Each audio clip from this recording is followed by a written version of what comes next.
Welcome again to another episode of Redline Talk Show. We are here today with Dea, Rock, and Ervin, and we are so excited to introduce to you one of my favorite artists who I stumbled on IG, and I thought to myself, no way he's Albanian. And he is.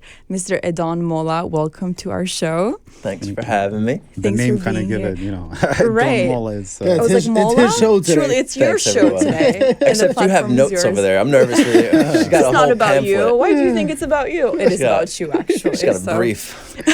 That's funny. You are someone who's captivated audiences, not just online on different platforms, but right here in the heart of New York City. And you do so with passion. You've made it something that you attach your soul and being to. And truly, if you listen to your music online, even if I'm watching you through a screen, I feel like I'm in person listening to your music. And that's really special. So I wanted to ask you, were you always this way since you were born? Were you singing? No, Okay. not When at did all. it happen? I was terrible for a long time. Okay. I think I started when I was 17, 18. 17. Yeah. Okay. I joined chorus in like fourth grade for the sole purpose of skipping last period class. Practical. And I was very tall as a kid, so like I was the last person in the chorus, and I lip synced every single time. Okay. The thought of like someone ever hearing my voice was like, why would anyone ever want to do that? So no, I did not Okay. always start singing, and I started at 17. So you were an athlete, right? Yeah, I started with sports. Basketball. Basketball, yeah. I started playing basketball. Obviously, my parents came from Kosovo, so we came when I was 2. And my dad was like eager to start me on football, like soccer. Okay. Soccer, yeah. And we grew up in Football. Brooklyn, so What part of Kosovo? Prizren. Prizren. Yeah. My mom's from Prizren, my dad's from Ilchin. I'm from Oh, Prizren. okay. That's Very awesome. nice. So how does someone who lip synced in choir or chorus go to working with big names like performing with Dua Lipa, Tiffany Haddish, Boyz II Men, Niecy Nash, etc., etc.? What happened at 17? What kind of enlightenment did you receive? So there was a guy in my high school class. His name was Jonathan Merita. And on the steps of my high school, he was there playing guitar, and there was an audience watching him play. And at this point, like, all I knew was sports. Literally, I didn't know anything about music. I didn't know Metro, like, nothing. Absolutely nothing about music. And I thought it was special, like, just watching a group of people come together and enjoy, being together and watching someone perform. The spotlight. Yeah, I thought it was like the coolest thing. And not even the spotlight aspect of it. It was more just like the, No. Congregation. you don't of really see like high school kids all silent, right, after school. But they were all silent listening to this one dude. And I thought that was really, really cool. So from there, I was already friends with him. I just didn't know he played instruments. And I was kind of a nerd in high school. I really hung out with like the theater kids, and obviously I played sports. What's wrong with nerds? I didn't say It's a good thing. That's just that's where I hung out, like the theater kids, and like I was in that group, and I don't know, I just found it really cool that they were all singing, dancing, and like having fun with theater, and I wanted to be a part of that and like create outside of just like super competitive sports the entire time. So then I picked up a guitar, and funny story, Jonathan like took me to a guitar shop, which was like a few blocks away from our school. And he was messing with me because he brought me to the most expensive guitar shop in all of New Jersey. Okay. And the minimum like guitar there was like $10,000. And I'm like, Wow. well, coming from like Brooklyn, Right. I was not buying a $10,000 guitar. I was just like, all right, well, I guess musicians are just stupidly rich. And then he's just like, I'm just kidding, dude. And then we like walk out of there, and there was, I kid you not, a person throwing out a guitar from a pawn shop. Look like at meant that. to A block away. Exactly. And then I like asked the person, I was like, hey, like, what are you doing? They're like, oh, like the guitar neck is kind of broken. Like, if you want it, you can have it. And I like literally took that guitar. I still have it to today. Took it home, learned how to play on it. And we still have Fatun here. So like, he'll tell you like the strings are so high up on this guitar, like learning on it was a mission impossible. But I learned on that. I just like had such a passion and love for it. And That one became all reliable. yeah, exactly. And I just like fell in love with like it's kind of like playing sports, ironically. It's like you sit there and you like learn how to, play a chord, or you learn how to play a song, and you just like get addicted to that feeling of progression and just getting little better every single day. When did you start realizing, like, all right, maybe I have a little bit of skill. This is pretty cool. I'm enjoying it. Like, when did you start realizing that? Like, how long from 17 to after, like, until you realized? The irony is extreme digression in my mind. Day one, I was like, I'm the man. Like, I can play anything. I'm the best. And then, like, as years go by, you're like, wait, hold on. This is deep. Like, this goes way further than, I could ever imagine. There's musicians that'll walk circles around me. Like, so it's ironic. Like, the thought of being good was day one. The thought of realizing you're not that good is, as you progress. Maybe that's when you actually become a musician, when you realize how much more you need to learn after that first exponential growth. Because the same for language or for writing. At first you think you know everything. You're like, I'm an astrophysicist because I learned one book on it. And then you realize how much more I have to learn. And that's really cool. But who were your cheerleaders early on? None. I actually, every person in my life was like, dude, what are you doing? Okay. Every single one. Like, I kid you not. And it's, like, I get it. It's fear, right? Like, I was doing well in sports. I was able to get scholarships. I was able to play, get offers to play professional. And I was like, well, I think I'd like to give everything up and like pursue music. And they were like, wait, what? That's very courageous. And I kind of knew it in my heart that that's kind of the path I wanted to be on. And like spending the rest of my life doing something that I didn't truly love wasn't an option for me. So everyone else came on board later on. But I feel like when I was in college, obviously, my junior year is when I quit. And the backstory on that is I worked as a porter in my sophomore year or freshman year. And over the summer, just to like obviously make some extra money. Right. And I worked at this building called the Dakota. I'm not sure if you're familiar with it, but it's like this really expensive building in Manhattan. And I hated it. I hated it with every fiber of my being. Just getting treated like shit. Sorry, I don't know if I can curse on the show. You can. That's fine. Just getting treated so poorly, right, by like some of the tenants that lived in that building. I hated it. And my friend Lewis worked there for like 20 years. And I had a heart-to-heart with him. I'm like, dude, like, you've been here for 20 years. Like, how do you, like, do this? And he's like, look, man, it's like your outlook on life has to be internal. And that's really stuck with me. So we had the overnight shift one day, and it was like 4 a.m. or 3 a.m., whatever time. And we're in this elevator, this really, like, beautiful elevator, nonetheless. But we're in it, and this older woman gets into this elevator, and my friend Lewis turns to me. He's like, all right, sing for this lady. And I'm like, in my head, I'm like, dude, it's like 3 o'clock in the morning. She does not want to hear me sing right now. And then she's like, yeah, baby, sing. I was like, damn it. Well, you all called right. me baby, so I guess I'll sing. She has like a southern accent, Okay. So this woman's like in her 70s at this point. And I did, and I sang an original song for her, and she absolutely loved it. And she says, like, after I finished, she's like, come to the studio later. I was like, okay, sure, lady. Look at that, in the right place, right elevator. time. And she gets off the elevator, and Lewis goes, well, your life's just changed. That's Roberta Flack, by the way. And if you don't know who Roberta Flack is, she's written songs for the Beatles, Michael Jackson, Wow. like Stevie Wonder, all these people. And she goes, like I obviously I go to their studio later on that day. She goes, did you really write that song? Like, don't lie to me. And I'm like, yeah, I did. She's like, well, you're going to be one of the best songwriters of the generation. Like, Manifesting it. and like that summer, she called my boss every single day for that summer. It was like, hey, this dude is not cleaning another toilet. Like, there's no way. So I went to her studio every single day for that summer and just wrote songs. That's Wow, amazing. that's amazing. That's awesome. And that like moment just like changed my entire life. Is that when you realize that this is going to be my path now going forward, writing songs? For sure. I think like without that catalyst, there's like, I did music for fun. Like, and never in my wildest dreams would I say to myself, like, I want to be a musician. It was just something I just did in my bedroom. I Like, feel you on that one. I like to write songs and So sing. do you think it was meant to be then, for being the right place, the right time? I think so. I think I just like, I did music in a really positive way, right? Like in my mind, I never, like my dreams were never to be famous or like make a lot of money. It was more, Common theme here amongst Yes. our guests, and I like hearing that authenticity. Please continue.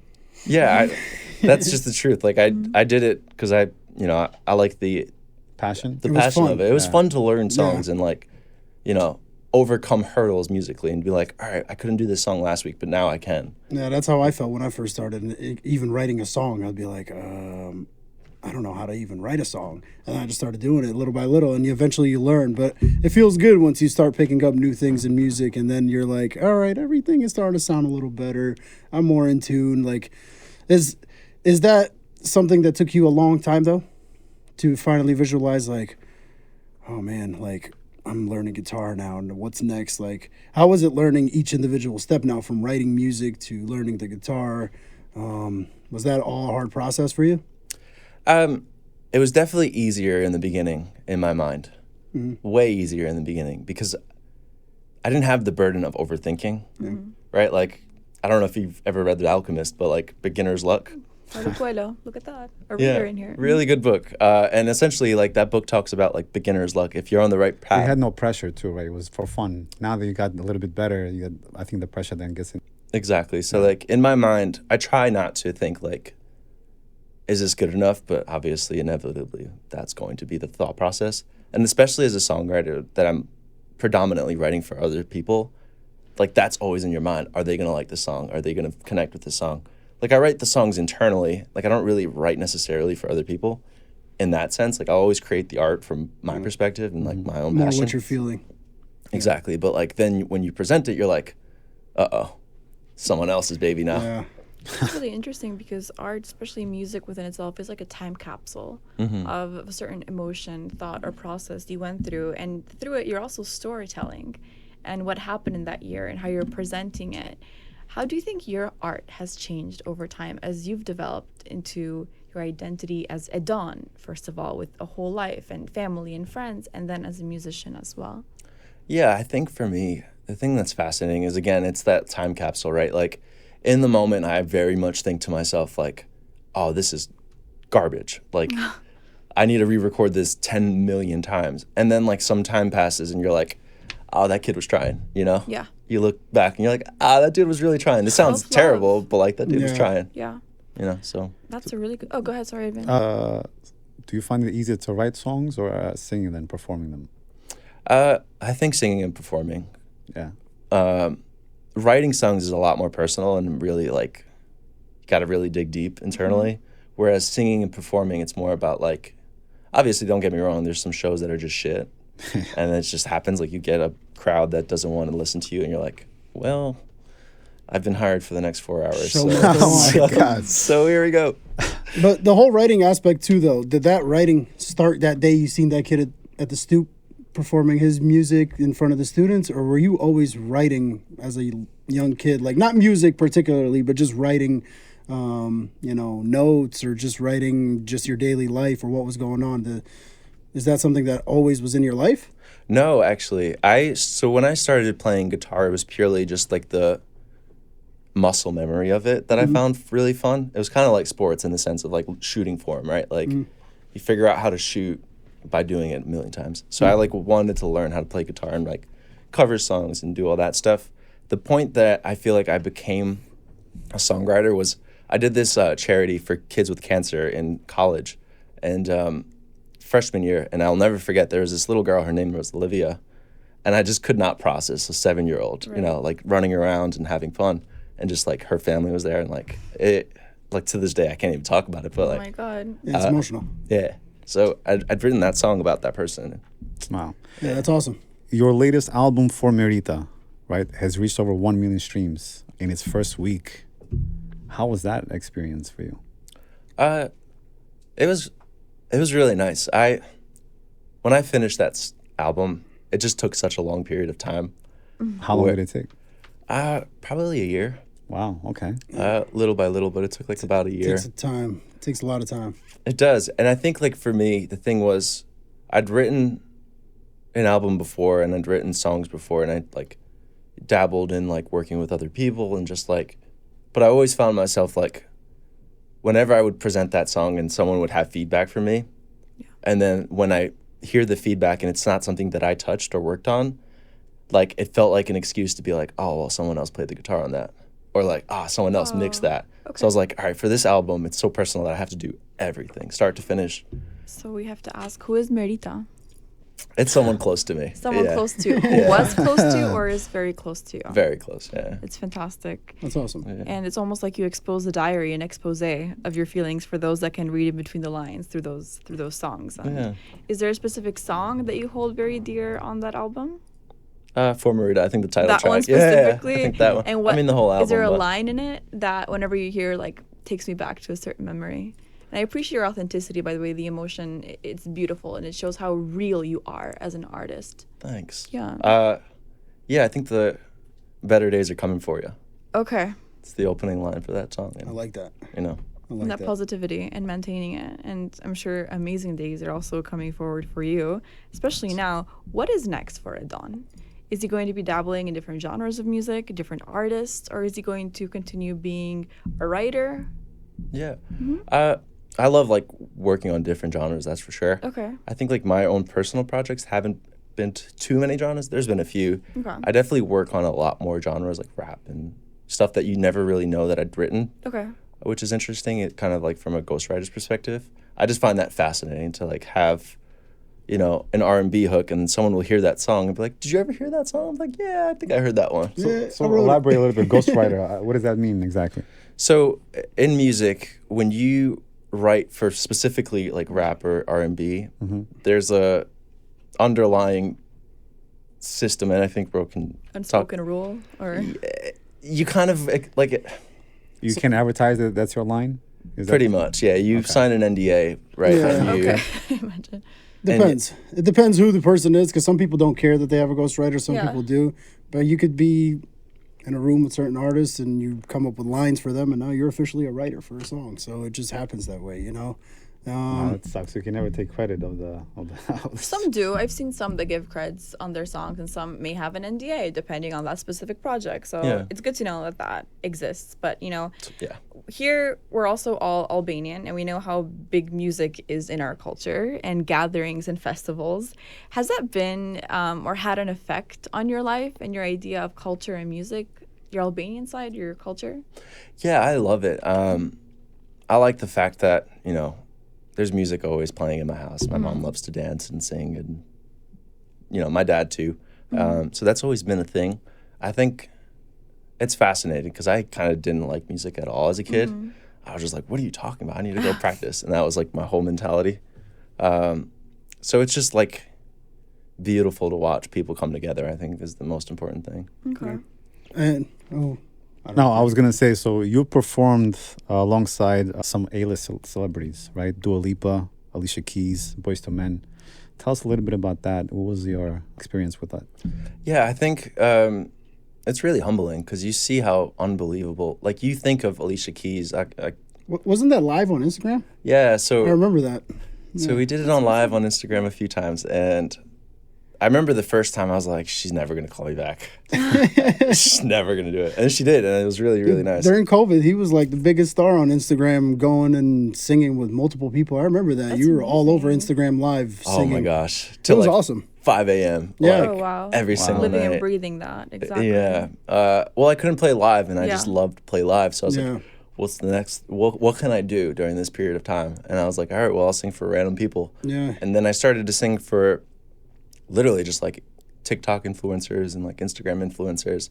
And through them, because some musicians were following those, you know, those influencers, yeah. they messaged those influencers like, hey, who was on your show? Like, or like, who was on your live? Can you have them on mine? And that's how like Yeah. gradually I just started to get into other people's. And Yeah, I remember I was following you for a while, even before. you're like, dude, get off your phone. Yeah, no, I was following him a while before that happened, and I remember seeing you go live, and I'm like, man, this kid is really serious now. And I could see that elevation from how you first started to now. You were really one of the only people during COVID that was actually doing something innovative like that. So I commend you for that. I thought that was awesome, and you really made a name for yourself at that point. But you even made a name for yourself being able to perform at Sunny Hill Festival in Kosovo, which is something I got to do as well. But this guy had his own stage the whole time. How did that feel to actually be your own individual artist at something like Sunny Hill, where it's big in front of your own people? Oh man, it was really beautiful. I think the thing that was really special to me was I got to get tickets for all my cousins, and they all, Oh, that's great. you know, I think there was like 20 cousins, and then I sent that email to Duka Jin, and I was like, hey, I got a lot of family. just so you know, he's like, yeah, don't worry about it. You're good. I was like, well, it's a pretty big field. I'm like, Yeah. okay. They're pretty cool about that. Yeah, so I got that was a really nice part about it, like seeing my family all together, just enjoying it.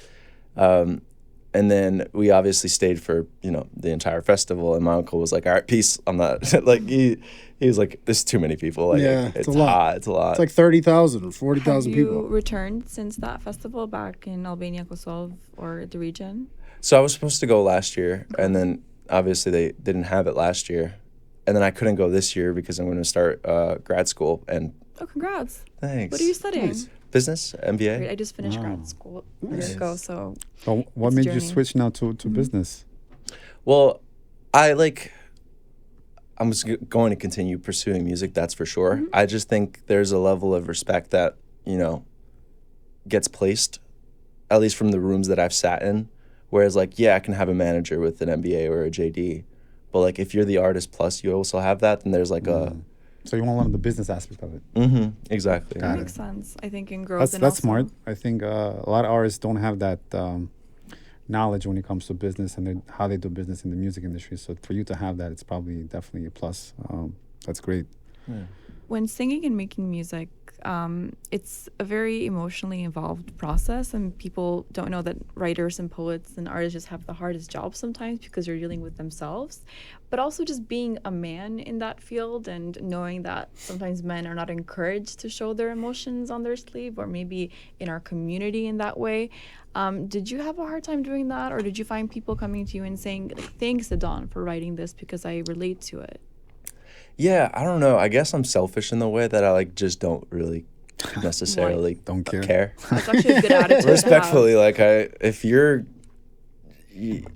just don't truly care about. Like, I know people say they don't care about people's opinions, and I do care about people's opinions just about my songs. But like, if someone's gonna be like, "This guy's really emotional," I'll be like, "Okay." Great. You know, Yeah, that's I really fantastic. just it You just doesn't move on. Same. it doesn't affect, like, if in my mind, if someone is judging someone else's way of living and it's not harming anyone else's, then it's more an intrinsic thing. It's like more insecurity on their part. Yeah. So what would you say then to those that maybe haven't developed that mentality, specifically men that do deal with a stigma of mental health or emotions, for example, to get to your level? I wouldn't say my level. Like, obviously, we're all just struggling out here. Yeah, it's all different. Yeah. I don't know. I think it's a journey, right? Like, you kind of hopefully grow into your shoes, and then you fall out of your shoes and you try to grow back into your shoes and Yeah. fall out of them, and you just, like, it's that constant cycle of not feeling good enough. At least I'll speak for myself. Like, I'm constantly thinking to myself, all right, I've done this thing, but like now, What's next? yeah. Like, Yeah, like sometimes you could be at the top of the world and still feel like you're not doing enough, right? yeah, like, At least from a musician's point of view, I feel like that a lot. I feel like, all right, people probably put you on a pedestal like you're doing a lot, but realistically to yourself, you're like, I'm not doing enough. yeah, exactly. It's never enough. But I don't think anyone really wants to hear advice from me. So like, We do, actually. Go ahead. I'm sure everyone wants to hear advice Yeah, I from mean, you. what advice so- would you give to an aspiring Yeah. musician? And it's your or perspective, artist? too. It doesn't have to be right or wrong, regardless. You can share. Since you don't care about people's opinions, might as well share, right? that's good reporting. I don't know. I just like choose what you find passion in. Okay. And obviously, as long as it doesn't harm anyone else. If you're passionate about singing and writing songs, my advice is the only way to be good at singing and writing songs is to be vulnerable. Okay. People relate to vulnerability, whether it's like art or music or whatever it is. Like, people like, you can have a guard up and people feel that, right? If they know, like, the handshake was originated because like people wanted to show that they didn't have a weapon in their hand. So that's where the handshake originated from. So if you show that you're vulnerable, someone else will want to connect with you in that sense. That's really good. Tell me a little bit about the Albanian music industry in that world. Your opinion, how we're doing the international stage as an Albanian artist. So, for example, right now, obviously we have some big name like Rita Ora, Dua Lipa, Bebe Rexha. Is there pressure as an Albanian like you to kind of match that type of level of artists and having that international stage like they do? Yeah, I think I'm a very competitive person. I couldn't tell. I'm very competitive. Not in like I want to be better than anyone else. I just want to push it to the absolute With limit. yourself. Yeah. So like, yes, I think there's definitely pressure in my head of like, do I want to be whatever bigger means? There's a lot of pressure that I put on myself just musically, right? Like, I think I really want to be great at, singing and writing songs and performing, and, those are people that are just doing it globally, and it's Have amazing. you ever reached out to any of them to have a collaboration That's a good with you? question. Yeah, and do you think they're doing enough to push Yeah. Albanian artists here in the United States? So I've spoken to managers that have, I've pitched songs through their managers that they reached out to me. I'm not going to say who the artists are because whatever. Yeah. Understood. But it's such a preference thing, right? Like, here's the secret about the music industry. The choice of songs that an artist like a Dua Lipa or a Rita or someone at that caliber puts out, they're only allowed legally to probably put out like 12 songs a year, 24 songs max. Yeah. I'm not speaking about like these specific artists. I don't know what their Right. situation general, is, yeah. but in Rule of general, thumb. Right. you have a marketing budget for the year. Yep. Now, what you're doing as a business, right? Like, these people are businesses at this, like, at that level, they're an entity. Like, you can't think of them as just like An own person. exactly. Right. So now, if you're, and I totally understand this mindset, right? Like, if you have 2 songs sitting on your desk, and one's from Max Martin and one's from Edon Molla from Staten Island or Brooklyn, Edon Molla, obviously. and you're like, okay, marketing-wise, we get to say Dua Lipa worked with Max Martin on this song, and everyone's going to be super thrilled about that, and they're going to be super eager about that. And then the other one's like, okay, like, Yeah, but they're up to a certain level. Like, they don't need that type of assurance, right? To see they which, choose? you Is know, what which you're one. saying? The labels put We're so talking much about, money. like I said, the caliber of their level is so high that they can choose which song they want to, promote. The labels, when the labels get involved, those artists have no rights. it's also not even so much like, I guess think about it this way. If you were to go to a casino and you know your odds of a successful song is much higher with someone who's proven themselves time and time again, chances are you're probably going to want to go with the safer bet. Yeah. Sure. And- But at the same time, I see both perspectives, what Irvine is saying and what you both are saying, coming from the industry as well.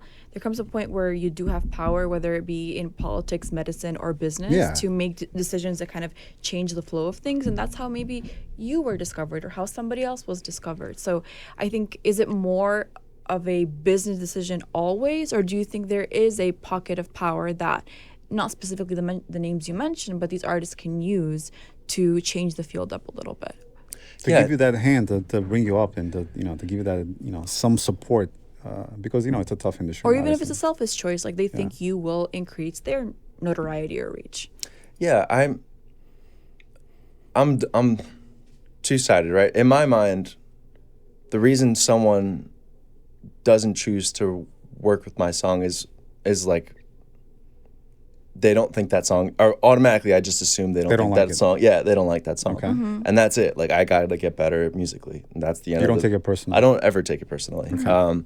And then there's the other element of, I also understand from a business perspective, like, these people, they can be at the top today, but, It's fragile. it is incredibly fragile, right? Like, these changeovers in artists, especially with like social media age, they can't control who's a big star anymore. Yeah, it's like So 6 months, and that's it. You have That's a good one album that point. flops. Okay, I get that. Let's look at it from another angle, right? Maybe not choosing your song per se, but maybe promoting you on their social media platforms as an up-and-coming talent, not being an artist. Have they done, or do you think they're not doing enough of that, just to give a little bit of boost when it comes to exposure, right? Because sometimes it's not about choosing your song or your having you per se, but it's about promoting you as, Like a as an simple artist. share Yeah, on a story. yeah. Yeah, like, Something simple as that, right? no, I think that's nice, but like, at the end of the day, I hate to be the guy that says like, that's No not one going owes to change you your life. anything, Yeah, and yeah. like, unfortunately, you've got to earn it, right? Like, Yeah. you got to build your own platform. You can't expect someone else to give it to you. Like, I know what you're saying, like a nice help, and that's like, it's great. Like if they're always like flaunting the Albanian eagle, for example, and Yeah. they're so like big on their Albanian identity, like are they actually interacting with the community? I think is where your question is Exactly. coming I see, from okay. too. So It's not about It's using the they're not culture gonna versus make it or the- break it for Right, you, right? right, It's right, about right. For me, it's about showing support for another countryman or another countrywoman, right? And where is that sense of giving back to the community as a whole? That's what I'm looking at, right? It's not about obviously it's not going to make it for you because everyone has their own path to success. Yeah. But I feel like as an artist of that magnitude at that platform, it would be nice for them to reach out to, up and coming, artists and talent in the community that are doing. It's not like you haven't done. You've done a lot of things. You work You have with a a lot whole resume, of. Yeah, it's not like actually. you're nobody, You really right? do. Thanks. But I feel like that's a little bit of lacking, or maybe it's not really sought after. I don't know. I don't know. I think for me, maybe I'm just a super positive human being, but like my assumption is that they're probably great doing thing. it in the shadows, right? Like you don't necessarily You know know. what that person's doing Exactly. necessarily for the community. Maybe they just don't want to be publicly doing it. That's a Yeah. really good point. You know? That's a really good point too. Like you can hate someone for not doing something and then realize years later, oh, actually, There's so they- many cases of that in different aspects of life. And I think maybe if we don't see it, doesn't mean that it's not necessarily happening behind closed doors its own way, but to just kind of shift from that a little bit. I see the importance of you attaining your MBA to put all of these moving pieces together. I think it's really smart, but I think I'll be watching your social media a bit more actively in the future to see who is he going to be managing next, because you speak with a type of wisdom that I would expect to be hearing from someone who manages Jay-Z, and you're very diplomatic in your responses too. So is that something you see yourself doing in the future as well, managing people and artists? It depends on the artist, I think, Okay. right? Like if I think someone's phenomenal and they're going to change music, I down the road, I think that's a possibility. I do want to settle down, have a family, and just like chill for a bit. So Are like you single, by the way? So we also have a dating show coming up. So I am not single, but all right, good. We could have put him on the Albanian Bachelor, but we can't anymore. I'll be the There musical you go. guest He'll for, be the for musical everyone. guest. Yeah, he'll be can the play guy with the music in the guitar. background Yeah, while we yeah. have the There date. you Theme song. Exactly. But that's beautiful, and I think it's great that we have people that are leading in the industry that think about family and nurturing that aspect of life too. It's very important. I think it hasn't spoken about enough. But why can't you do both at the same time? In terms of what? Like In terms travel of- and like Traveling, maybe creating your own record label as a musician, Yeah. managing people, hosting and collaborating for shows, managing shows, and also build a family at the same time too. no, that's what I'm saying. The Okay. plan is like Okay. so my goal for the next 5 years is to tour and do shows and go, hopefully all around the world playing music. Doing that would, in my mind, like I don't want to be missing for 8 months out of the year if I have a family. Like that doesn't seem You're right. That's a really like the good right point. thing to do. Yeah. It seems very selfish, but Mm-hmm. talk to me in 5 years if I'm playing stadiums, we might have a different conversation. Right. But we'll see. Makes Probably not. I'll probably have the same mindset, but it is planning a little bit for the future, right? So like I don't think in terms of just like what's right in front of me and what's tangible. I kind of want to have a plan. And I also always liked school. Like it's never been Really? battle. Yeah, I've always Oh loved my school. God. I'm the opposite. Ugh. I've always Yeah. loved school too. And even out of school, I try to set up either language classes outside of school and just keep learning. I think we all do want to keep learning in our own fields and other fields too. But what is it about something outside of music that pulls you in? Is the challenge? Yeah, I think for me, it's definitely the challenge, right? It's like as a musician, whether you like it or not, like there is a stigma. There is like, oh, this guy's a musician, There, like, I hate to be that dude. What kind of but, stigma, like you're referring to? for me, I meet people that work in music, and I'll go into a studio, and it'll be like, I'm a very rigid person. Like, if I need to be somewhere, I'll be there on time, and I'll get it done and make sure that everything goes according Good. to Yeah. time. Whereas, like, I will work with other people that will be like, we'll start in an hour, or like, Oh. we need to do that today. No, we can do it tomorrow. And it just burns me up in that way. Like, I'm not that. I'm So a they're very not punctual, you mean? They're not. I wouldn't serious. necessarily like. There's some people that are just very like go with the flow. I'm not that. Right. Okay. I'm a very anxious person. I overthink everything, and I'm just like, all right, I need to figure So you out want what. to manage your time and control Yeah. things to a way, but then you have your artistic side in which you need to be in the flow to create things too. So Exactly. it's a yeah. good balance. That's a good balance of both. What's going on like with you in the next, at least the next few months or the next year? Like, what projects do you have set aside for music? Yeah. So I just released another album, maybe like a few months ago at this point. But I'd already written another album that I'm kind of just like working on currently, and then just writing for some other folks, and you know. Do you enjoy writing for other people? Sometimes. Is it easier or harder for you? Because I found that I had an easier time writing for other people than for myself. It depends on the project. Sometimes it's disheartening in the sense of like you finish a really great song that you love so much, and you'll be in the studio and then someone else will walk in. Oh, I like then, it. well, like you like finish a song and it's called the Nashville rule. Essentially, like if we have 4 people in the room, we're going to split the credits 25%, right? Yeah. As you should. As you should. And if someone else, like if we're here for 3 hours and we're right at the end of this song and someone else walks in, they get 20% because they just walked into the room. Yeah. Oh, that's really interesting. Yeah. Wow. And then you're like, that's like the annoying part about it. And there's so many instances of me like bringing a song to an artist who's much larger than I am, but because they're much larger, they get a lot larger percentage, right? And obviously you do that because you think the exposure that you're going to get from that artist is going to balance the scale a little bit. And then there's other moments where you write a song with another artist, or you write a song and then it just gets tied up in legal where it just never gets released because, you know, that artist is on a specific label that only allows them to release 6 songs. And because that song is the 7th, they're not going to release it. And you're like, you know, you just spent months trying to finish this song for this artist, and then it just never gets released. And you're like, Wow. Frustrating. So you need a whole team. You need a manager, a lawyer, a psychologist on board to speak to you when you need advice. But are you the only one in your family doing music? Yeah. Are you an only child? No, I have an older brother. Okay. Yeah. And is he a doctor, a lawyer? He's a lawyer. Okay, so there you have your lawyer on board. Funny enough, he's To never worked potentially- legally for me. But Are you a That's black hilarious. sheep in the family, or what's that? are you the black sheep in the family, or do they support you? They do now. They didn't in the beginning, and I don't blame He's them. good. I think like once they started to notice that like, you know, people were coming to shows and I was able to like, you know. Yeah. Once they recognize that you're actually serious about it, that's when they start kind of being more serious around you. I noticed that with my family too. It was like, you want to rap? Yeah. And then I was like, make a song with Fred the Godson, and they're like, oh, okay, he has somebody famous on the song. All right, he's doing good. Like, let's support him. But I know how you feel on that. That's like it is what it is. But it was funny because I've had like really famous musicians come to the studio, and like my parents will just walk by them and be like, all right, like I'm gonna get something. Yeah, and then they just leave. And then like Aurelia Gotcha came to the studio and they were losing their minds. Yeah, right. They were like, we gotta take a picture. I was like, all right. I can see that happening completely. Oh my goodness.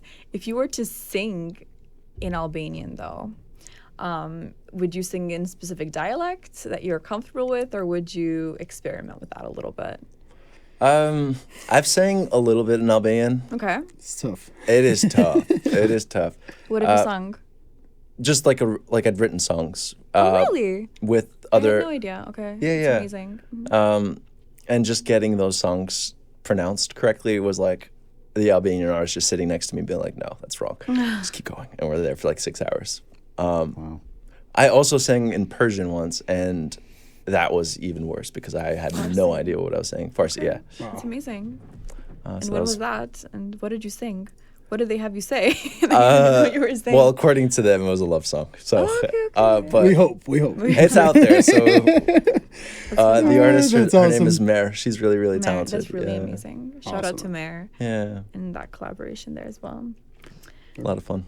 So, Edon, we really enjoyed having you on the show today, but since we have you here, we are going to ask a couple of closing questions. Anything on the horizon we should be keeping an eye out for, and where can people find you online to listen to your music? Yeah, it's just my name, so Edon.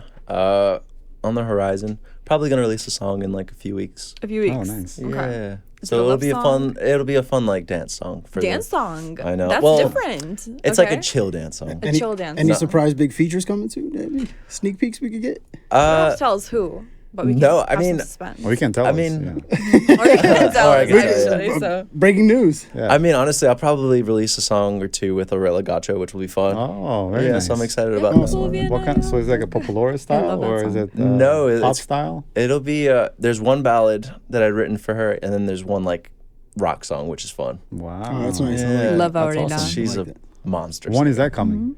We'll see. She's supposed to finish her vocals soon, so hopefully you know. Very nice. All right. Nice, So man. we're Whenever definitely she going to has keep an time. eye out on that. Yeah. For That sure. would be Eyes and interesting. ears. So we'll be seeing you in Albania more often for festivals and shows in the future. I hope so. Yeah, Okay. it'll be a Hope so lot of too. fun. That's really good. Awesome. Well, thank you for being here. We Thanks, enjoyed the Edon. conversation. This was a lot of fun. We appreciate having you here, man. That was awesome. It's always good to have a smiling, positive, authentic face in the industry, representing themselves and their culture and what they're doing really well. So thanks for being an inspiration to us and so many of those that are watching. Anytime. Thank you, man. Thank you. All right.